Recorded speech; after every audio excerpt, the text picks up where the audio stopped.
Hello guys, good morning. তোমরা সবাই কেমন আছো? আশা করছি ভালো আছো। আমি আরেকটা মিনি ব্লগ নিয়ে চলে এসেছি। তো এখানে দেখতেই পাচ্ছি সকালে একটু ভিডিও করছিলাম। আর এখানে এখন আমি আমাদের ঘরের কুন্দলি গাছ দেখাচ্ছি। এটা বাড়িরই, অনেক কটা হয়েছে কিন্তু ভিতর আছে, তো দেখাতেই পারছি না। অনেক কটা কুন্দলি আছে।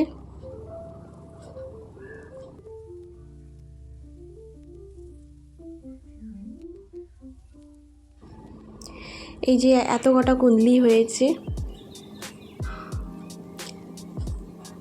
তারপরে বাচ্চারা এখানে একটু ড্রয়িং করছিল, মানে ভাঁড়ের, এটা দই আনা হয়েছিল, দইয়ের ভাঁড়েতে একটু কালার করছিল। স্কুল ছুটি ছিল তো কী করবে বুঝতে পারছিল না, তা আমি বললাম যে কালার কর। তারপরে এখানে দেখো আমি রান্না করতে চলে এসেছি। রান্নাতে আজকে ছিল শাক ভাজা, ডাল, ভাত আর মাছের তেল ঝাল। তো এইভাবে যেরকম নর্মালি যেরকম তেল ঝাল করা হয় ওইভাবেই সিম্পলভাবেই করেছিলাম। আর তারপরে মাছ অ্যাড করে নিলাম।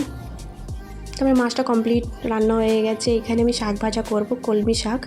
তো এখানে জিরে ফোড়ন, তারপরে এতে শুকনো লঙ্কা দিয়েছি, আর ভালো করে পেঁয়াজ দিয়ে ভালো করে ভেজে নেওয়ার পর এখানে আমি শাক অ্যাড করে দেবো। তো এটা কলমি শাক, বাজার দিয়ে আনা হয়েছিল। এখানে সব কিছু বাজারেরই পাওয়া যাবে। শহরের দিকে তো গাছপালা মানে সেরকম হয় না, আর আমাদের এখানে জায়গা জমিতে বেশি জায়গাও নেই। তারপরে এখানে অ্যাড করে দিলাম হলুদ গুঁড়ো, লবণ, ভালো করে এটাকে নেড়ে চেড়ে ঢাকা দিয়ে দেবো। তারপরে সিদ্ধ হয়ে গেলে একটু ভালো করে ভেজে নিলে রান্না কমপ্লিট। So bye bye.